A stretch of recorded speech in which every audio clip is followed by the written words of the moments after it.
Thank you all very much. My name is Elizabeth, and just to give a little bit more background on who I am, I got my bachelor's degree at Indiana University, go Hoosiers, and my PhD at California Berkeley, go Bears, and I'm working on bringing myself to say go Cardinal. I'm not quite there yet, but it'll happen, I'm sure. I've been here at Hoover for about a year now. And I'll be speaking today about a topic that is both close to my heart and close to the heart of my research, and that is how do ordinary people make decisions about politics? So to give you an overview of what we'll be talking about today, I'll start by posing kind of a straw man folk theory of democracy. We'll talk about challenges to that theory coming from public opinion research, new and old. We'll talk about an important alternative model for how citizens engage with politics, in particular through social groups. And we'll close by talking about two particularly important social groups that structure a lot of American politics, race and gender. And we'll have some time at the end for questions and answers. So if you did the readings for today, or maybe if you took a high school government class, you might be familiar with the folk theory of democracy. It's kind of a simple characterization of how citizens engage in the political process. It's a simple model that looks something like this. Citizens form preferences about the kinds of public policies they would prefer. They then choose candidates to vote for that share those preferences. And then once the candidates are elected, they enact policies that citizens approve of, because that's why they've chosen them to be in office. So if I think about myself casting a ballot, the local elections here are often kind of about housing. So maybe I form an opinion about housing.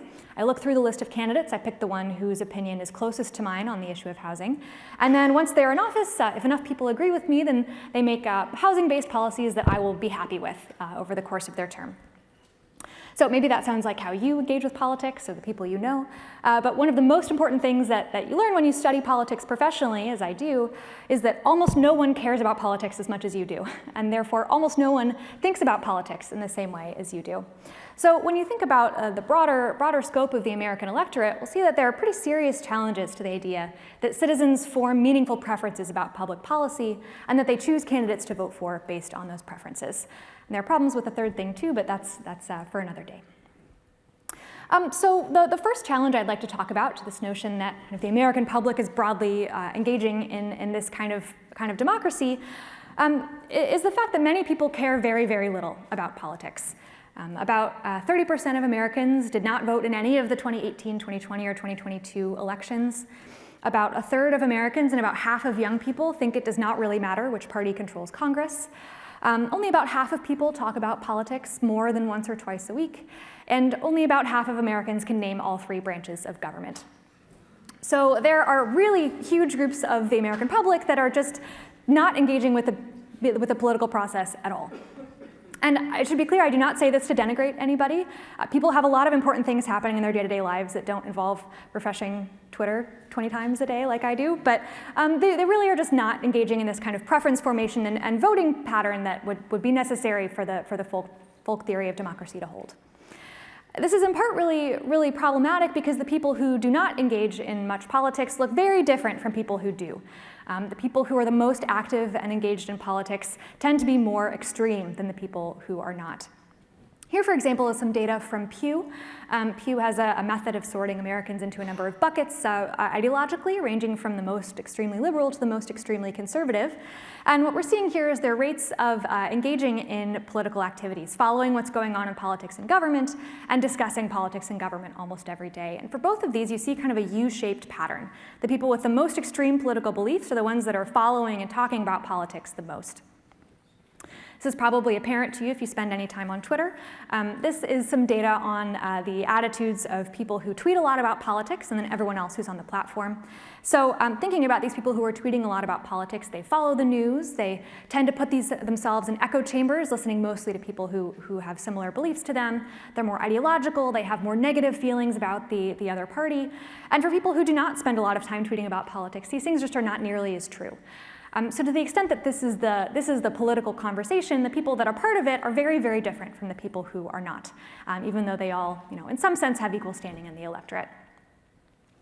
So setting aside the people who are not engaging in the political process at all, there are still challenges to the notion that the people who are engaging are forming meaningful policy preferences.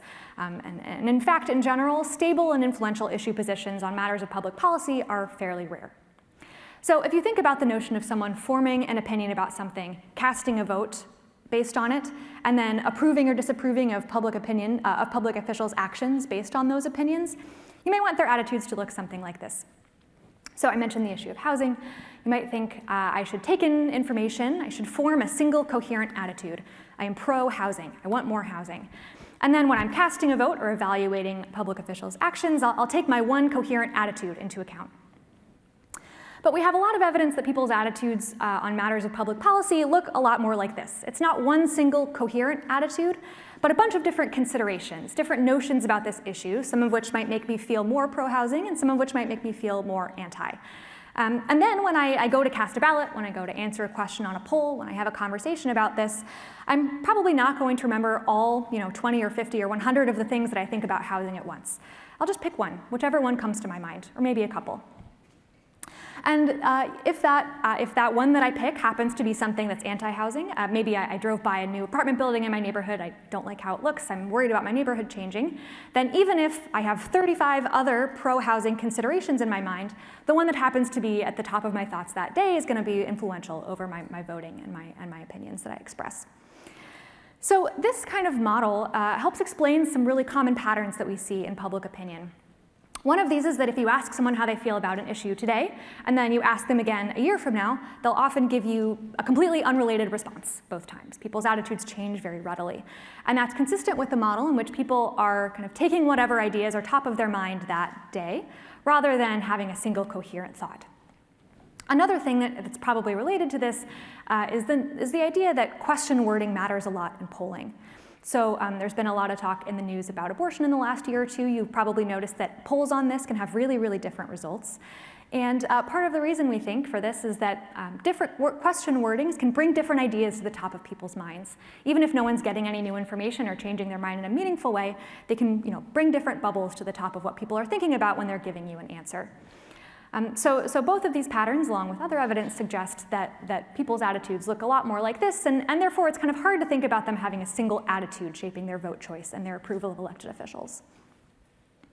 So you might think maybe people don't have strong attitudes on any individual issue, but maybe they have broader ideas, broader ideologies or principles that are shaping how they engage with politics. And that also turns out generally not to be the case. If you ask people, to talk to you about what being liberal or being conservative means in politics, they'll often be able to tell you, what it means to dress conservatively or something like that, but not whether a state tax reform is a conservative or a liberal policy.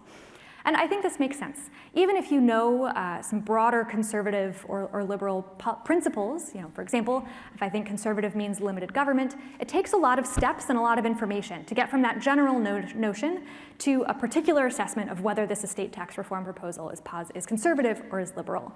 And as we've seen, a lot of people are just not engaging enough in politics to go through that kind of arduous process of reasoning and gathering information. So most people have a pretty wide mix of liberal and conservative ideas and liberal and conservative policy positions. This was first pointed out in a really famous 1964 paper by a political scientist from Michigan named Philip Converse. And if you kind of read the responses that he got when he asked people what liberal and conservative mean, you would hear very similar things today, even though the political system has changed a lot. People don't often have that great of an idea of what these things mean. So people don't have strong issue positions. People don't have coherent ideologies. How do they make sense of politics? How are people going about their days casting their votes and talking about political issues? There are a lot of great answers to this question, and I'm happy to talk about other thoughts about this in the Q&A, but I'll focus here on one alternative model that is really, I think, motivating a lot of political behavior research right now, and that is groups, the idea of politics through the lens of groups. Human beings are social animals. We are very, very good at dividing people into categories and assigning stereotypes to those categories and ranking them against each other. If you've ever taught a gym class of elementary schoolers and made there be a red group and a blue group, it's shocking how quickly they will decide, like, this is the good group or the bad group, this is the smart group or the dumb group. People are really great at assigning importance to group labels. And this is no less true of politics than it is of life in general. So what do I mean by groups? Here I mean people who share some sort of common identity marker, either because they have adopted it, chosen to identify with it, or because it is ascribed to them by people in their life. And these groups have both definitional attributes that define their membership and also a set of norms and expectations, values, ideas about how members of the group should behave, even if those ideas are contested. So, for example, I am a Californian. I've lived here for a long time, and so you could call me a Californian and I couldn't tell you that's not true, even if I don't feel particularly connected to that identity. But I also might adopt that identity. I might think of myself as a Californian, and that might shape how I think about things. So in that sense, it could be both an ascribed and an adopted identity. And if you think about the question, what are the stereotypes of Californians? What are Californians like? What would it mean to vote like a Californian? Ideas probably come to your mind. So you might think stereotypically Californians cannot tolerate the kind of extremely humid weather for the Bay Area that we're having right now. It's intolerable. You might think that Californians tend to care a lot about the environment, or that they tend to vote liberal in elections. These are obviously contested. Obviously not all Californians are ascribed to these things, but if I were to ask you what the identity means, these are some of the things that might come to mind. There are a lot of different groups that shape people's politics in a lot of different ways. Of course, partisan groups are the most important of these, but there are also ideological groups, racial groups, religious groups, groups based on geography, on occupation, on ruralness and urbanicity, and all of these things are important for how people think about politics and political issues. So what can groups do? What do I mean by shape political behavior? The set of things that groups can do for people's politics kind of fall into two buckets, which I like to think of as the heart and the brain. So thinking about the heart, groups can give people emotional and affective stakes in political contests. So if you think about a person and their elected official, like a member of Congress, for example, they probably have never talked to one another. They probably don't share a lot of the same friends or a lot of the same hobbies, but maybe they share a group identity. Maybe they're both Democrats, or they're both Republicans, they're both union members, or they're both Californians. That kind of sense of shared identity can help people feel more common ground with political representatives or members of their constituency that are not necessarily very socially proximate to one another. Groups can also give emotional stakes to politics. For example, if I think of myself as a Democrat in the sense that I check the D box in most of the ballots that I vote in, but I don't really think of myself as identifying as a Democrat, maybe the results of the election don't matter so much to me other than the particular races that govern my life. But if I identify as a Democrat, if I really see the party's wins as my wins and their failures as my failures, then emotional stakes all of a sudden become involved. I might be proud or excited when the party wins, or sad or angry when the party loses. And these group ties are really important in creating these emotional stakes. The other really important thing here is that when placed in conflict with one another, especially zero-sum conflict like an election, group ties can make people more willing to expend resources, their time and their energy, to make their group do better and the other group do worse. And absent these kind of group attachments, people are less willing to engage in these costly behaviors on behalf of their team. So the other set of things groups can do have to do with the brain, and to my view, these are even more important. Groups can really, really help people understand political conflict and make educated voting decisions. One of the most important things groups can do is they provide cues that help people infer what politicians believe and care about. So if I have 20 candidates on my ballot, I might go to the website of each of those candidates and look at all of their different policy positions. And that would take a very long time and is not really necessarily a good use of my resources. Because if I have in front of me a race where one candidate is a Democrat and the other is a Republican, I can infer with 99% accuracy their opinions on almost all the issues they're going to legislate on in a national political contest. So it's a huge time-saving heuristic to be able to use party identification or party membership to infer a whole host of political beliefs. And of course, this is true of party for partly institutional reasons, but you might also think if a candidate says they're a feminist, or a candidate says they're a union member, or they're in the NRA or something like that, you can infer without doing any more research what that candidate thinks about a number of issues that might be important to you. So these group labels can help you make judgments about what candidates will do and care about and how they'll vote at a really minimal informational cost. On the other side of things, groups can help people make sense of issues.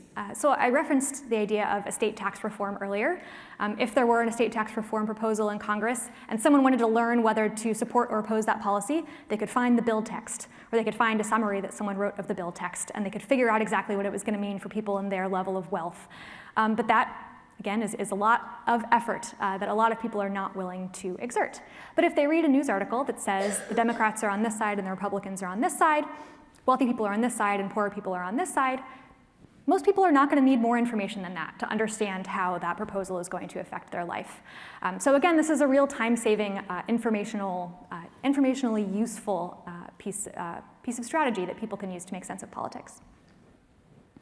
Just to underscore this, I want to give what I think is a really useful example. Please don't try to read all of this. I'm going to tell you what it says. So I mentioned before that when people answer the same survey question a year or two apart, they often give really different answers. And part of the reason is that when you ask people about some general policy like housing or the estate tax, they don't generally have clear ideas about what that means for their life, for the groups that they care about. Like we saw before, it's generally this mix of different considerations. But once people know where the parties stand on these issues, they have a much clearer sense of people like me support this and people not like me support this. And so if you look at the relationship between people's attitudes in 1 year and a year or two later, and you divide that up based on whether the people know where the parties stand or whether they don't, the people who know where the parties stand on the issue have a much stronger relationship between their attitudes at different times than the people who don't. And in fact, in some cases, the people who don't know where the parties stand, it's just as good as a coin flip, whether they give the same answer in 2 years to the same question. So parties are really helping people understand what's going on in a way that helps them form these more stable, more consistent attitudes that are going to be useful in making vote choices and holding elected officials accountable. So as you might be able to tell, I'm a little bit of a pro-groups person. I think groups are really useful in helping people understand politics. And I think part of the reason it's important to me to say that is that groups can kind of get a bad rap. If you think about like teamsmanship or tribalism, these are not generally good things. People do not think of group-based reasoning as normatively good. And I think that's a reasonable conclusion if people are blindly following a party that they've chosen for no particular reason, that was just assigned to them randomly, and therefore has no relationship with the things that they believe or care about. And sometimes it can feel like that's the way it works. People often inherit the partisanship of their parents. Here's a plot from Pew showing that among Republican parents, 81% of their teenage children are Republicans. So maybe if you just got your partisanship straight from your parents and are following all of its policy prescriptions, it's a little bit silly to just follow your party's beliefs. But what research shows is that as people enter their 20s and 30s, they tend to break out of these kind of inherited partisanship and inherited religious affiliations. And they tend to choose groups to align with that more closely match their independent values and how they see the world. So a great example of this is partisanship. Partisanship does not change very often for people in adulthood, but for people in their 20s, it changes actually fairly frequently. And even in adulthood, important enough things can make people change their partisanship. For example, in the 1970s, abortion was not yet really an issue that was on the national partisan stage. There were a lot of pro-choice Republicans and pro-life Democrats. And then in the late 70s and early 80s, the parties chose sides. They made it very clear, Republicans in the pro-life party, Democrats in the pro-choice party. And based on that, a substantial number of people, especially women, changed their partisanship. They switched to a party that shared their abortion opinion. And so in doing so, maybe they found themselves in a party that more aligned with their values on this issue and maybe other issues. And so when they went to make a vote choice in the next election or decide how to feel about the next issue, they were following a new party that better aligned with their values.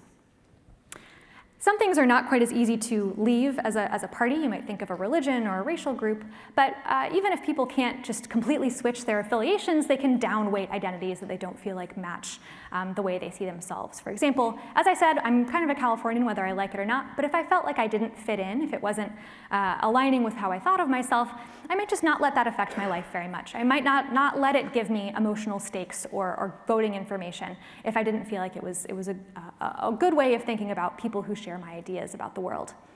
So in the end, people often end up with a constellation of group memberships and group ties that more or less do reflect something like their values, and voting based on those is going to generally give them pretty good outcomes.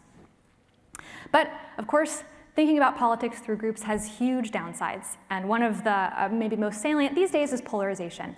I'm sure you've all seen a plot like this before. We have a little pink curve of Republicans and a little blue curve of Democrats. They're moving further apart from each other over time as Republicans and Democrats become more likely to take the opposite side from one another in various policy issues. And this is not just a policy divide. People often these days feel much more negatively towards people on the other party than they did before. This is a plot of people who are saying they would be upset if their child married someone from the opposite party. These days, maybe a third or a half of people say they would be upset if this happened, and in the 1960s, these numbers were close to 0. So there's been a really dramatic change, and a lot of literature has been spent trying to figure out exactly what's going on here. There are a lot of explanations, especially great ones at the elite level that are not really under my purview today, but one that is this. As more groups have come to sort based on party, as more of your identities are aligned with either the Democratic or the Republican Party evenly, people's animosities towards one another have more and more reasons, more and more justifications. So just to explain a little bit. In the 1970s, your ideology was not particularly predictive of your party, especially at the mass level. There were a lot of conservative Democrats and a lot of liberal Republicans. These days, that's just not the case. People who live in urban and rural areas are increasingly likely to belong to different political parties from one another. And people with different beliefs about race and racial progress are increasingly likely to belong to different political parties from one another. So if you imagine someone from 1960 answering this question, would you be mad if your child married someone in the opposite party? Maybe not. That person might still share an ideology or share a geographic membership with you, still feel the same way as you do about race. These days, that's much less likely. Today, if you're imagining your child marrying someone of the opposite party, they're probably also on the opposite side of you on all of these other things. And that's just a much more kind of emotionally resonant proposition. And we think one of the main reasons why people find the divide these days so much harder to cross, at least as an interpersonal matter.